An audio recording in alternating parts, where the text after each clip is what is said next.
What's up, everybody? This is a 2-minute podcast, episode 10, double digits, baby. Let's fucking get it. I'm Harry. This is my friend Samek. We're going to talk about what we learned on our spiritual journeys this week. And the experiment today is we're going to speak more from our guts. I'll start. Fuck you, Samek. Fuck you, Harry. Fuck you.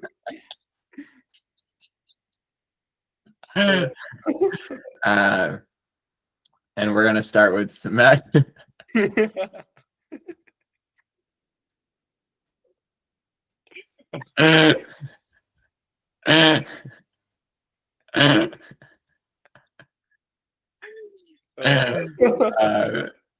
what do I want to ask you? Let's see. You're telling me you used to be a pussy, but now you're not. What happened? Yeah, there's it's still the authority thing, but things are changing where now I just say no a lot more. And I don't give justifications. No justifications. I'm like, I don't want to hang out. And they're like, oh, can you tell me why? And I'm like, because I'm not feeling it. Bang. Or that's it. Or my dad, I was hanging out with my parents the last 2 days because they were doing a big ritual at their house because they bought a new house and they built it and they're like celebrating that and bringing all the people over. And the first time I went back on Friday, like morning-ish, my mom asked me a question. My dad answered for me without saying anything. He just answered for me. And I was like, wow, I'm going to punch my dad in the face. So then I was like, hey, Dad, can I talk to you for a second? And then I took him to the side and I was like, hey, when someone asks me a question, I want you to let me answer it. And then he was like, and then I just waited. He was like, okay, yeah. And then he like mumbled something. And I was like, great, thank you so much. I do it too with friends sometimes when I answer for them and they get really small. It doesn't feel good up for either of us. So I don't want that between us. And then he was like, yeah, of course, blah, blah, blah. And then the day went on, but I kept doing that where it's like if someone treated me in a way I don't want, I just pull them aside and draw a boundary or tell them, like I say a request. And I don't do it with any justification. I just say the thing. There's no like a preface. There's no nothing. They're just like the thing. And I look at them and I wait. And I just wait until they respond. And there's so much power in that. And then they treat me so much better. Oh my God, they treat me so. My dad, after all of the weekend, texted me that he like thinks I'm really special for him and loves my presence there. And thank you for keeping up. Or I was getting really triggered because there's like the whole, like my family friends, like all of my dad's friends there. I was getting really triggered and he saw me in that. And he was like, oh yeah, I can understand that you get triggered by these people ordering you around for no reason. And then he saw me in it. And then he was like, I appreciate that you stuck around and still hung out with us. And I really appreciate that you showed up for us. And I was like, I felt so seen and loved by my dad. I was like blown away. And all I did with my dad the whole weekend was hang out and draw boundaries every time I got pissed off. And then he just loved me more for it. And that made me smile so much. And it's not only with my dad or my parents, it's also with women and like people in general. You just draw boundaries and then they treat you better. They treat you way better and they don't get mad at you. And then like it's like, whoa, I could have been doing this the whole fucking time and I just didn't know how, or I didn't know this was reality or this was possible. And that's been hitting me today. And I've been really mad. I've been really mad at God. I'm like, fuck God for fucking my stupid fucking conditions or conditioning where I didn't know that this was a possibility, where I could just say my thing and my reality and that I need no justification at all for it. And the more that I do it, it's like your reality is a reflection of your consciousness. My reality is changing so quickly. I'm getting a bit of whiplash and a lot of anger. I'm just like, oh my God, reality could just love me. And I just didn't know how to let reality love me. And I'm so mad. I'm so mad I didn't know that. And I'm so mad at God. I'm just like, fucking God, man. fucking God. Fuck you, man. Fuck you, Harry. Fuck God. I'm so fucking mad. And it's like a really joyful. This is like the most happy I've ever been being angry, and I'm so fucking angry that this could have been my reality my whole fucking life if I knew how to do it. So that's what I'm on. That's the high I'm sniffing. Boom. Fuck you. And what's joyful about the anger? It's there's like that saying that goes, God is a comedian with an audience too scared to laugh. But I'm in the audience and I saw the joke and I'm like fucking shit. I'm just mad that it was this funny and I was scared the whole time. I'm like, oh my God, you fucking asshole, you fucker. Oh my God, you fucking bitch. I could have just been loved my whole fucking life, you motherfucker. Oh my God, I'm so mad at you, but it's so funny and it's so loving and it pisses me the fuck off that I was too scared to laugh, you know?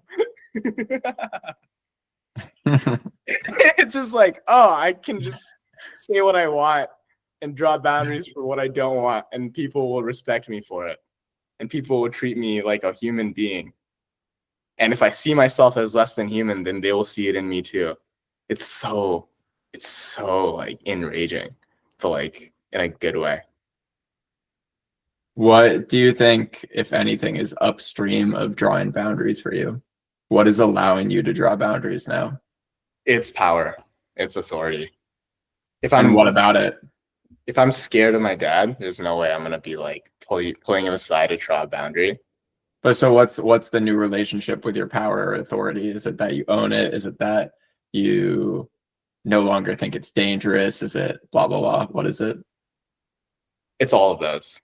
There is a ownership of my power that comes with. So I went on a retreat 2-3 weeks ago, and coming out of it, I saw love everywhere. And with that love came the awareness of what could be my reality. That also came with the ability to like hurt people, but more clarity on my ability to hurt people. And as I owned my power, the next thing that I needed to own was I can hurt people. And sometimes I want to hurt people. Like I punched my dad with that boundary. I want to hurt people, and it's a beautiful thing. But if I see myself as bad or have shame around wanting to hurt people, then I won't draw boundaries. I'll just be a bitch. And in being a bitch, people will treat me like a bitch, and then life gets worse, is what I've seen. So in owning that I have power, and then in owning that I want to hurt people sometimes, and not like in a bad way, but it's more like, oh, I am love. And if my authentic desire is to punch you, then it probably has a reason. There's probably a good reason for it, and I shouldn't shame myself. It's like I'm not going to shame myself for it. And then owning that allows like a next level of reclamation of, it's like no one can make me happy except me. Like I have the power to make me happy. So the most likely reason I'm not drawing boundaries with women or with my parents is I think they'll take care of me. I think they'll make me happy. I think they'll make me. But the moment I reclaim it, I have to feel that shit ton of helplessness of this being my responsibility. So after all of that, every time I'm thinking about women or my parents, I'm just allowing myself to feel the helplessness of, oh, these people can't make me happy. These people can't keep me safe. They can't do any of that. That's my responsibility.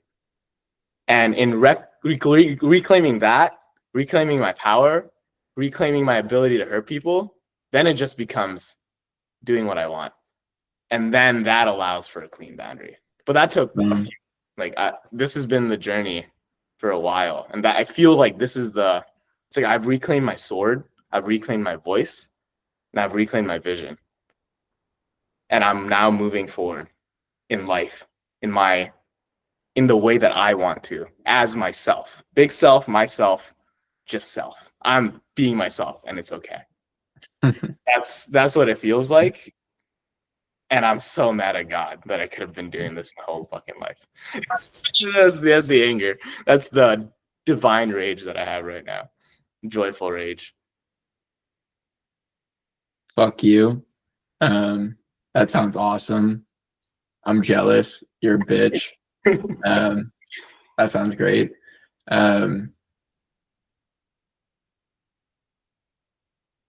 I now understand more what you're talking about when you talk about your sword, or like why that's important to you. I think the underlying belief or fear for me this week has been the fear that being myself means hurting other people. And that like hurting other people is infinitely bad. And I really like how you said basically caretaking other people or abandoning yourself to not hurt other people.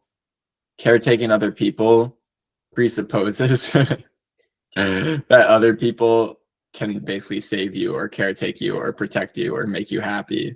Like it presupposes that you can actually get something from them. It's like, I need to not hurt you so that you give me something that I can't give myself.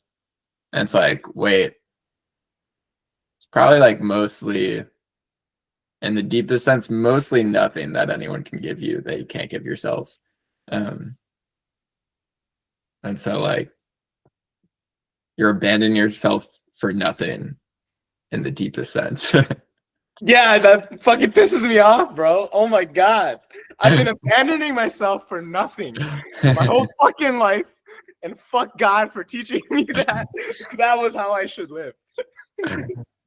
Pretty fucked up.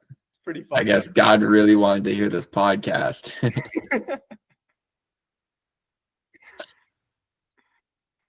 Cool. Anything else here for you? Yeah. People tell me that they feel a lot more respected by me when I just say it bluntly. Oh, They're like, oh, yeah. I was hearing I'm taking ultra speaking as well. And this week in ultra speaking was empathy day. It was like funny because there's empathy day in the connection course. And in empathy day, what you do is you draw a boundary and then the other people judge you for your boundary. And they have like directness versus empathy. Whoa. That's like, how direct are you versus how empathetic you are. And my pod mates were hella sympathetic and not direct or empathetic. They were like, Yeah. guilt the other person in drawing the boundary or saying things directly. And I just called them out. I was like, oh, that felt like sympathy. It didn't feel empathetic or direct. You were rambling the entire time. And then, they got defensive. And then I was like, oh, and then I tried it. And I was like, wait, this is really scary and hard. And then I shared that. And then like they gave me feedback because I was also being and then I was like, oh no, I know how to hurt people. And I know what my boundary is. So then I just like set it really directly, upright, straight spine with empathy, which was, oh, I want our relationship to thrive. And when you do blank, I feel hurt and I don't want that in our relationship. It was like 2-3 sentences and both of them like got shook by me saying that. And they were like, wow, I felt so respected in that. And then that hit me. I was like, oh yeah, when I trust that the other person can handle my truth, I'm also showing them respect because I'm showing them that I think that they are able to handle my truth, that I think that they're able to handle what I'm going to say without, freaking out or being hurt by it. And that adds like a level of reinforcement to not only am I getting treated better, but people also say they feel more respected when I'm, in my eyes, being a bit of more of an asshole. And I'm just like, okay, this is like fuck you God times 10, man. It just makes me more mad. That's the current experience. My most popular tweet, I've probably said this to you before, but my most popular tweet is like, why the fuck when I hedge, people get pissed. When I hedge and set a boundary, people get pissed at me. And when I'm just like, I don't want to hang out with you, people are like, thank you for letting me know. And my favorite response to that was like, why the fuck do people get mad when I tell them they're a little sissy and can't handle my truth? And I was like, oh yeah, when I hedge, I am assuming people can't handle my truth. And they're understandably annoyed by that. Yeah. That's it for me. Cool. Throw it back to you. What's been most alive for you, man, this week? Fuck you. That's been alive. I can say that. Was there any more to your question or no? Yeah, I want to know, like, being at Earth Dance another week. I feel like last week we got like the culture thing. I want to know how that settled, and then what's been alive for you. Mm-hmm. Yeah, speaking more from my gut, that was all fake. That was all my own shit.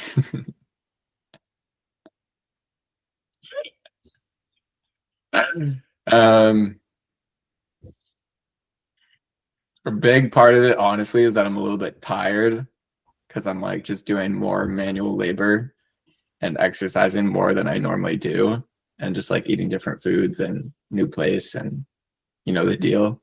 So I'm just a little bit tired. So that's like a big part of it. We did Contact Improv Jam yesterday.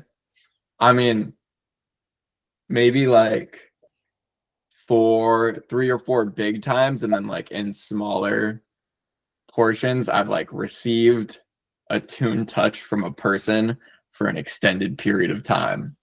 And whenever that's happening, I'm just like, wow, I would pay $1 million for this.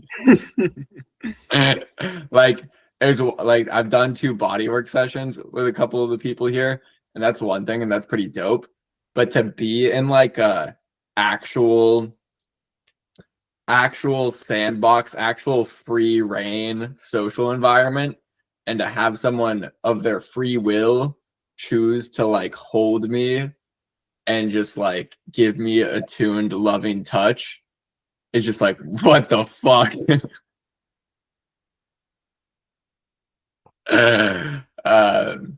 So that's pretty hype. I'm excited for more of that. Can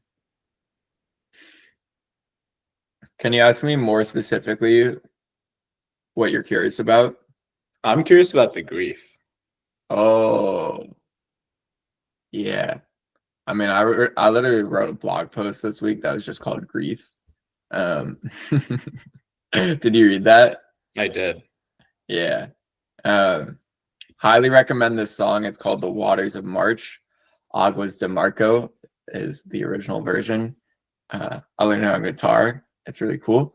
But I listened to I listened to almost every cover of that song I could find on Apple Music. I listened to like 14 different covers of it. And just this like beautiful song of love and grief. The first lines of it are a stick, a stone. It's the end of the road. It's a little alone. A slingshot stone. And it just like just a bunch of random mundane nouns, but I don't want to analyze it too much, but it's just like a bunch of like close-up snapshots of life, and just like, damn, there's just like a bee, and there's just like a tree, and there's just like the sun, and there's just like my hand, and it's just like all this love and all this grief. And then another line in the song is like I guess the song title part is like, and the riverbank talks of the waters of March. It's the end of all strain. It's the joy in your heart.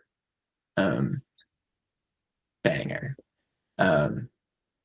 What's happened to the grief? The grief brought me into a very expanded sense of self. Yesterday I was freaking out, or my voice in the head, my inner critic was freaking out, and I called Samek. Samek was like, it sounds like your voice in the head is freaking out, but not you. And I was like, fuck you. And that conversation was super helpful. And then I was looking in the mirror.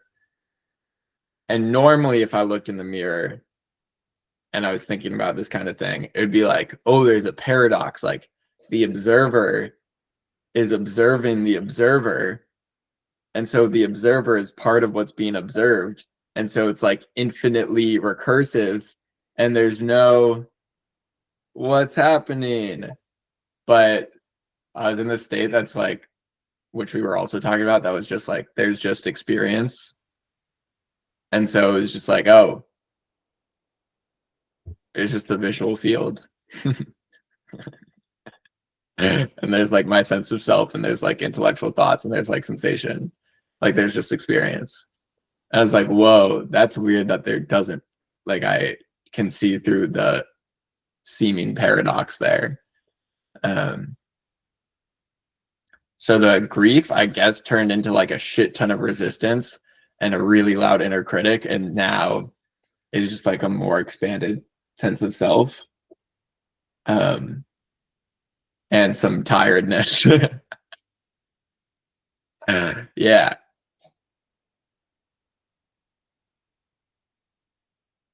Yeah. Yeah, I have that experience as well where it goes through like phases of like I experience really expansive state, and then the voice in the head goes crazy ballistic, Yeah. and then it's pointing at something. I don't know what it's pointing at, but if like the voice in the head going ballistic is usually pointing at something, the moment I see it, the voice goes quiet, and then I like integrate like the expansiveness into my Interesting. experience. And it's happened multiple times where now I'm just like, oh, that thing isn't me. It also sounds different. Having done more and more of this work, my voice feels more embodied, and there is a depth and presence to it, where when I'm hearing my voice versus the voice in my head, it feels like very different. I remember asking you this yesterday too. How similar do they feel? It feels very different, and the gap just keeps widening, where the voice in the head is just a voice in the head. That's not Yeah. me. Yeah. I like that question and was also thinking about it. And my answer to you is they feel 80% different. And well, now I'm going to bring in one of our past experiments, which is like listening to myself as I speak. And it's like, oh, shit. It just makes it very obvious how different the voice I speak with and the inner critic or the voice in my head are. If I speak like my inner critic, it's like, you should do this, or maybe you should do that, or maybe you should do this, but you should probably do that because of this. And Joe Hudson would say to do this, but you should probably do that, but don't do that. Stop it, you're being bad. No, I'm not bad. No, no, no. And then that's like not really how I'm speaking right now. But yeah, I mean, before and after that conversation, I was quite identified with the voice in my head. And I've also been getting a lot of value out of the same way I say fuck you to you, saying fuck you that way to the voice in my head. And I was talking to our friend this morning, and I'll just say I was talking to our friend Frank this morning, and what was it? Oh, come back. I'm gonna let it come back. Voice in the head. Yeah, so saying fuck you. And so I was scared of hurting myself. I was scared of like hurting myself by saying fuck you to the voice in my head. And he's like, what if you just ask it? Like, what does it say about it? I'm like, what? It's like, what does the voice in your head say how it feels about you saying fuck you to it? I was like, oh, it's like, thank you so much. Like, oh. And I like when you say fuck you to me, or when you receive my fuck you, I feel very met and seen and respected, and like, yeah, I feel very met. And so I think the voice in my head also feels very met when I say fuck you to it. And I feel so much relief when people don't buy into my stories. I'm like, oh my God, thank you so much. And I think that's also how it feels. Yeah. Yeah. And this goes back to the consciousness thing for me, which is like the world is a reflection of your consciousness. And when you're in yourself and you're being yourself, the people around you have an opportunity to be in themselves as well. That feels like such a gift. Yeah, there's one way I thought about it that was like, which I think I said to you, which is like, if I don't, like, saying fuck you to the voice in my head right now is so authentic that even if its response was like, you're hurting me, it's like, dude, my options are like, be authentic or like pretend to love you. And like, you're not getting any love if I pretend to love you. So fuck you. That fuck you was so pure. It was like, fuck you. It's yeah, I'm appreciating listening to myself as I speak to differentiate me and the voice in the head. And I mean, this happens almost every podcast, but it's very easy for me to see how you're changing since I'm not you. And it's much harder for me to see how I'm changing. So like every time we record a podcast, I get excited to, like, as I speak, I feel insane, right? Because you know, this is like there's a lot of energy in this container for us. So I think when I do this podcast with you, I am like basically being an embodied version of the most developed form of myself to date. And so obviously it is unfamiliar, but that unfamiliarity is like, do the words I'm saying even make sense? Like, do the words I'm saying even make sense? Like, am I throwing up right now? Like, where am I? And then I watch it back and I'm like, oh, Harry's locked in. Like, that was awesome. but still, every time I speak, because it must be, we're literally talking about the unfamiliar territory to us. So of course it's unfamiliar, but that unfamiliarity creates a doubt in me that's like, am I doing it? Like, am I growing, or like, am I changing, or am I still sufficiently normal to interact with people? Yeah. I'm curious what what would happen? What would you have to feel if you couldn't have the doubt?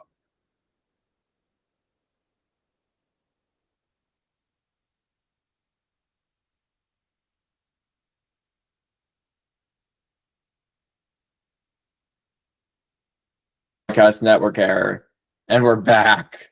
If that happens again, I'll change my Wi-Fi. Can you please repeat your question?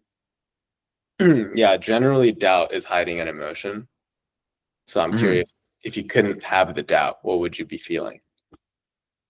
Yeah, I think like more joy and expansiveness. I think like even more expansive, just because, you know, that's the thing we were just talking about, but also the thing Joe Hudson says is like joy and expansiveness create very little room for your identity.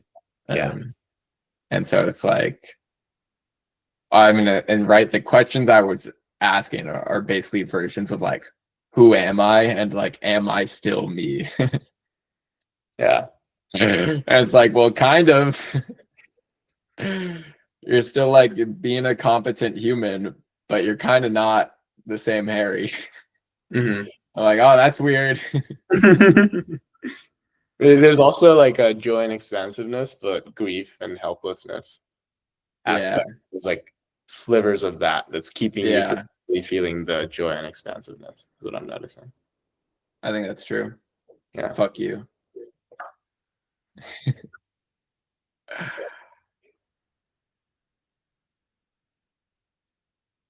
Anything else? Fuck you. Fuck you. Fuck you. Fuck you, the voice in my head. I'm experience. I don't know what I am. Fuck you. Who am I? What am I? And back to Samek. Fuck you. What does your gut want to say? What does your gut want to talk about? What does your gut want to explore? My gut wants to explore projections. Oh. So okay. Guys, Samek created a banger projection exercise. This is straight up art of accomplishment level exercise.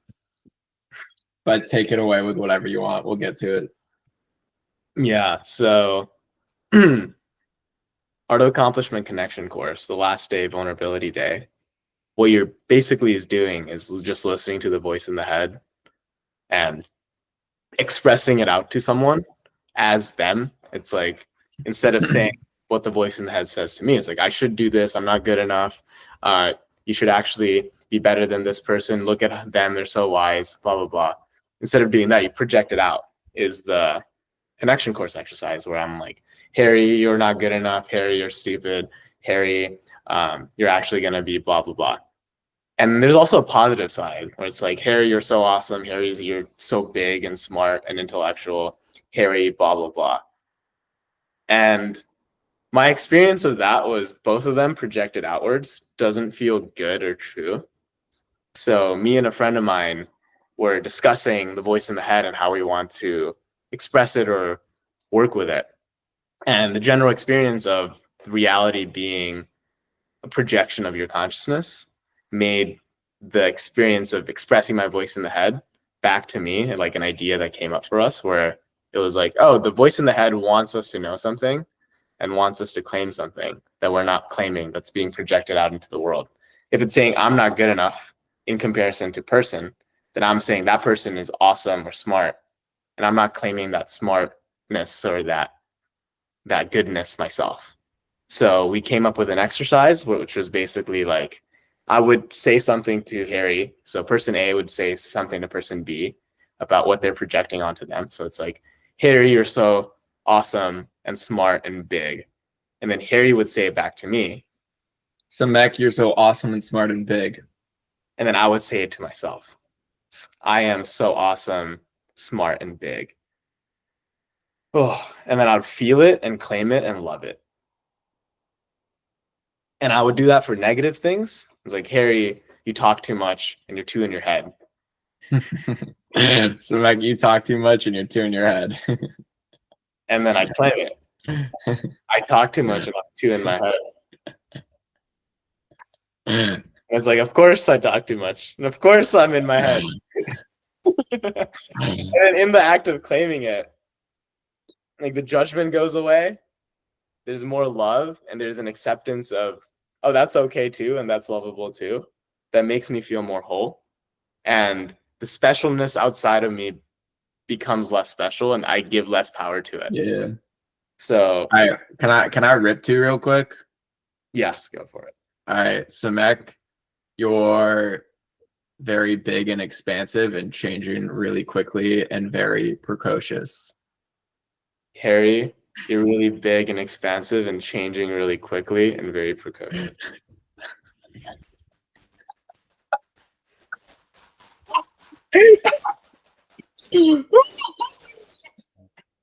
Oh man.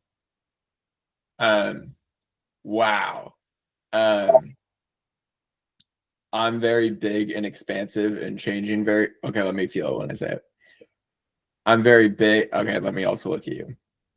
I'm very big and expansive and changing very quickly, and I'm very precocious.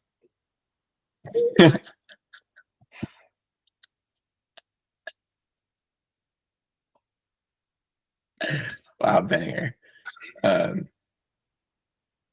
Wow, that really just did the thing you were describing. It's like you like give specialness to people and then it just takes it away. Yeah, you get yeah. Wow. You take your power back. That's the experience. Oh my god. I will confirm that I had quite a clear experience of like Samek being like special in his bigness and precociousness and doing that exercise. And it really does feel like it came back to me. And then I was like, oh, Samek's, there's like some of it left. Like Samek's still big. Like I can still see that. But I don't need to like go get it from him. Because it is like also in me. And there's still like a tiny bit left over, but it's like I would say reduced by like 90%. Whoa. Okay, actually, can I do a negative one too? Go for it. Samek, you're trying too hard to be present and authentic, and it's off-putting. Harry, you're trying too hard to be present and authentic, and it's off-putting.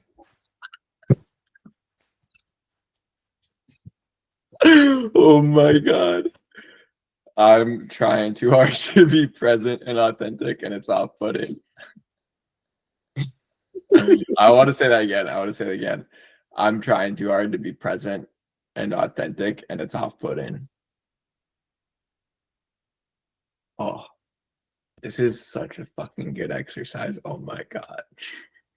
And I'll just, Samek already said it, but I'll just say again, the experience is like, you're like, oh no, I have this judgment of someone, and like that makes them bad, and I can't say it because then they're gonna realize they're bad, and it's gonna be all awkward.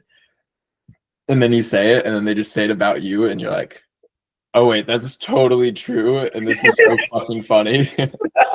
Also, like, I'm pretty sure all humans do that at least sometimes, or maybe even most of the time. And also, like, who the fuck cares? And also, like, oh damn, I totally do that too. Yeah. It's really funny when you can do like people who project onto cars that they're beautiful and high performing and get all the attention. Like when you look at like your vision, right? It's when I look at my vision, it's expansive and open, and everything has a quality of specialness. Like everything is special and everything's here. But then the moment I give power, part of my soul, to a car, the car becomes shiny, and so my vision contracts onto the car. And it's like, oh, this car is so special and so beautiful, and it gets all the attention that like you are doing that to the car. And then you can reclaim it from the car. It's like, I am special and beautiful and get all the attention. And the car stops being sparkly and your vision goes back to expansive. And like having that visual experience of like something not being sticky in your visual field and also feeling the expansiveness in you is such an awesome experience. And it's like the fun thing is like, it's not just people, it's also things and objects. And projection reclamation is such a fun thing to do. Dude, this is like be more powerful and be able to draw boundaries, because it's like, oh, none of these things can make me happy or special, or because I'm doing that myself. So then it makes it easier to be in your power too, or be in my power. Oh my god. I'm connecting this, like, where are some of my strongest projections? Obviously, Joe Hudson, like my favorite spiritual teacher. Like, I'm like, whatever, you're God, you're perfect. And then I'm like, I'm God, I'm perfect. And I'm like, shit. But it just this exercise puts me in touch with like, right, I could be like Joe Hudson special. I need more Joe Hudson in my life. And I was just appreciating you being in my life, because I'm like, damn, Samek's so locked in. I'm so excited to be influenced by Samek. And I'm so excited to be influenced by Joe Hudson and myself. But I just had some insight that's kind of like, this just brought me in contact with like how this is Joe Hudson moving through us, or the same thing that moves through Joe Hudson moving through us. Like and for me in this moment, I can feel how we could be peers with Joe Hudson. And I think that's pretty significant for me. Yeah.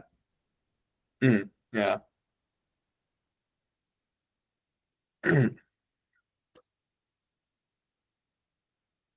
How would you see yourself? I guess like, what's the projection you have on Joe that makes him not appear? And the reason I asked that is the first person I did projection reclamation with was Alexa Kissler, one of the coaches. Mm-hmm. And I was like, you're magical and you're more than human, and I still want to see you as a peer. And then she was like, reclaim that. I'm like, what? And just like, say, I'm magical and I'm more than human, and I want to see myself as a peer. Mm-hmm. And then I did that, and it was like Alexa being like a magical goddess who's coaching me just disappeared. And I was like, oh, yeah. Fuck. Yeah. Exactly. So you're asking, what would my version of Joe Hudson be? Yeah. I'd be like, Joe, you are, well, that's almost gonna make me cry. It's like, Joe, you are extraordinarily competent.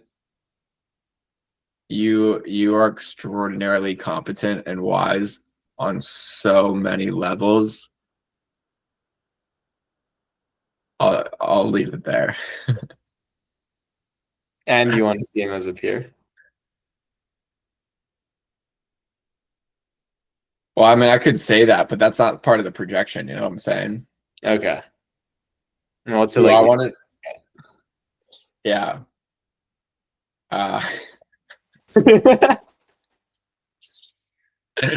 This is like, yeah, this is like the letting compliments thing. Okay. Whew. Whew. Whew. Okay, I can do it. Ooh, wow. Wow. Okay. I'm so extraordinarily wise. I'm going to try again. I'm so extraordinarily wise and intelligent in so many areas.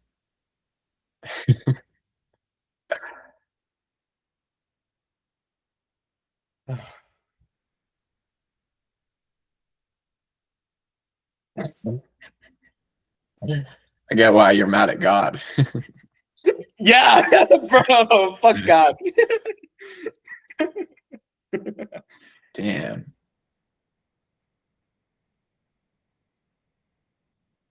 This podcast is a banger, everyone. Is there more you want to say about projections? It feels like most of the work is reclaiming projections so that I'm in my power, such that I can shape my reality to be what it is, instead of letting other people shape my reality to be what I think. It's like they shape my reality because I give them my power, and they shape it in a way that hurts me. That's usually what happens. Mhm. So a lot of the work for me feels like I'm reclaiming my power, and in having my power, I am shaping reality to be exactly what I want. I am building the kingdom of heaven for me. Damn. This just feels so good. Yeah. Yeah.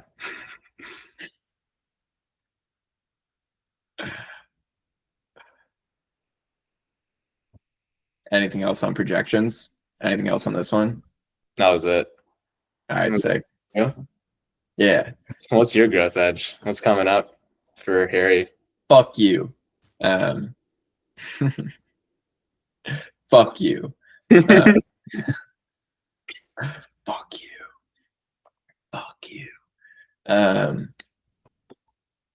Fuck you. Fuck you. Fuck you. Fuck. This is the voice in my head now. Fuck you. Fuck you. Fuck you. Fuck you. Fuck you. Fuck you. Fuck you. Fuck you. Growth edge. I kind of want to do shit. Don't tell anyone though. I kind of want to do shit. I kind of want to do shit. I kind of want to live with Samek. I kind of want to actually make money. I kind of want to actually try to market myself, or like the things I want to do or ways to make money. Though I kind of want to start a men's circle. That might happen. I kind of want to start this Substack with Samek. That probably will happen. I was doing the goal setting thing from the most recent Art of Accomplishment podcast, and that was the need behind the want one. So you're like, I want a girlfriend, and then you're like, what's the need behind that want? And you're like, oh, I want to feel loved, and then you're like, what's the need behind that want? And you just keep going. And so I did it with the kind of things I was just saying, which was like,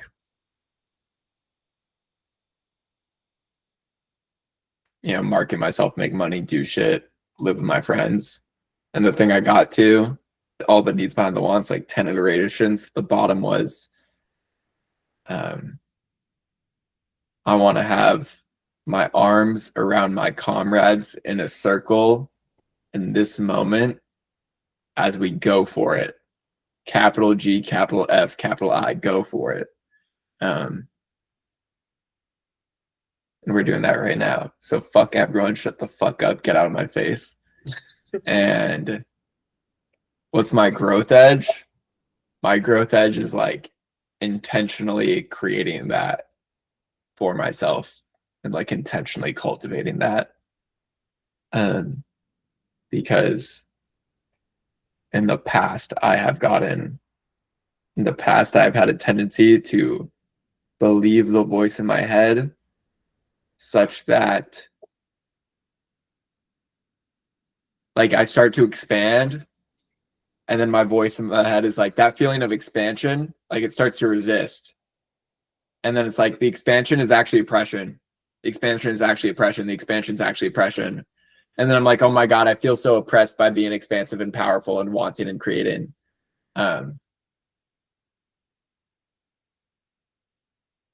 But when I went to the voice in my head, when I'm just like, fuck you, fuck you, fuck you, fuck you, which is literally how I started this answer. Then I'm like, oh, I just want to do shit.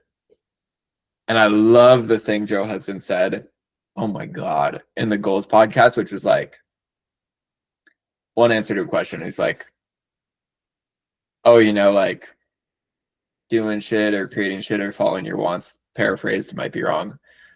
Following your wants is just like, playing a video game. You just like do shit because you want to do it. Like you just try to get to the next level because like that would be kind of cool. You just start a men's circle because you're like, that would be kind of cool. Like that sounds fun. That sounds interesting. And then Brett's like, the co-host is like, why? So why do people start resisting goals? Like that just sounds fun. And it's like, well, if you're playing Super Mario Bros. And you attached your entire self-worth to whether you beat the level, probably wouldn't be fun anymore. And as someone who's played 800 hours of this video game Counter-Strike and did attach my self-worth to whether I won, once I got deep enough into it, did stop being fun and I stopped playing. Maybe primarily because of that. So yeah. I had this problem like really badly of whenever I got really expansive, I was scared of my inner narcissist taking that and like beating me over the head with it. I think we talked about this in a view conversation at least. And I was scared. It was like, oh, if I get too big, then I'll like oppress myself or some fucked up loop around that. Or like, oh, I'll do something and then I'll attach my self-worth to it and blah, blah, blah. And then I'm reading this book, which is everyone that's seen this on my desk cringes so hard, but it's like a banger book. It's called The Way of Men with Maid by Jeff Lasta, who's like this like Christian wisdom dude on Twitter. The Way of Men with Maid? Yeah. How is Maid spelled? M-A-I-D. Yes, maids.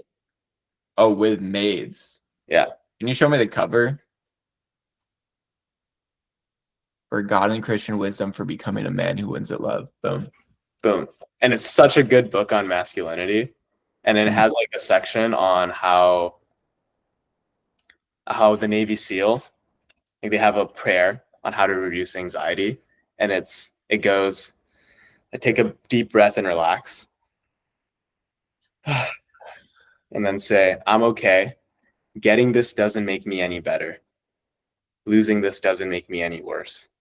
Lord, my dignity comes from you. And dignity in his definition is inherent worth or inherent worth or dignity to be loved. So it's like, regardless of whether I get this or I don't get this, my love, my inherent worth comes from the Lord, from God, and it's always there. Like that's the phrase. And then I just started using it like a sword. And I was like, I would do something. It's like, oh no, if I get this, then I'm gonna be loved because of this thing. Like I'm gonna be big, and then like this is gonna be the thing that gives me my self-worth. Right? That's like the fear, and the voice in the head attacks me with that. Yeah. And the moment that comes up, I use this sword. I'm like, I'm okay. Getting this won't make me any better. Losing it won't make me worse. My value is there from God. And God is concept, but it's like, oh, I'm inherently good is basically what I'm saying. And I use it every time I'm feeling bigger or like I am taking the step into the bigger box or creating something that other people would put me on a pedestal for. And it's worked so well. And I just wanted to share that. Boom. Boom. All right, I'm gonna rip it. Okay, my projection. What's my? I'm gonna go. I'll say Samek, but it's kind of about the old students program. But you're in that, so I'll just say Samek because I think that works better. Samek, you're on such a good track and in such a good environment. I can't imagine you losing, and I expect you to grow so ridiculously fast.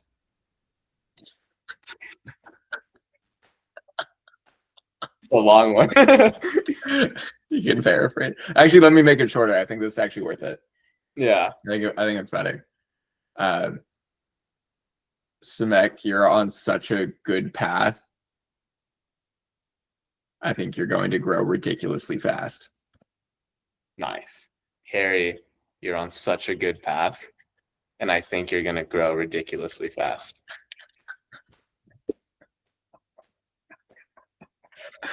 Woo! I'm on such a good path. I think I'm going to grow ridiculously fast. There's a little bit of defense. Fuck you. Fuck you, fuck you, fuck you, fuck you, fuck you, fuck you. Defending myself doesn't make me, not defending myself doesn't make me any better. Defending myself doesn't make me any worse. My dignity comes from the Lord, bitch. Fuck you. I'll defend myself as much as I fucking want. And I'll also try it again with defending myself less. Fuck you. I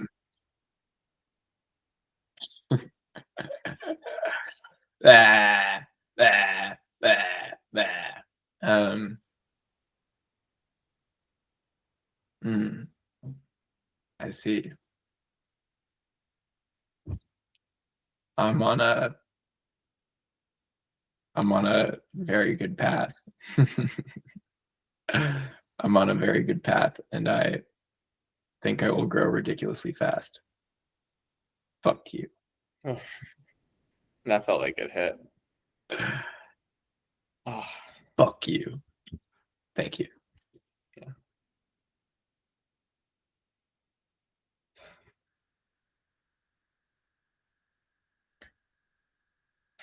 Anything else for you there? Any final words, sir? No, I feel complete. That was a banger. So yeah. I guess I'll end it.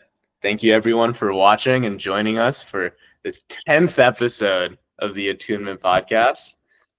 We'll continue doing this for as long as we enjoy it. That's our promise to you. Double digits, baby. Let's go. See you all later. Goodbye.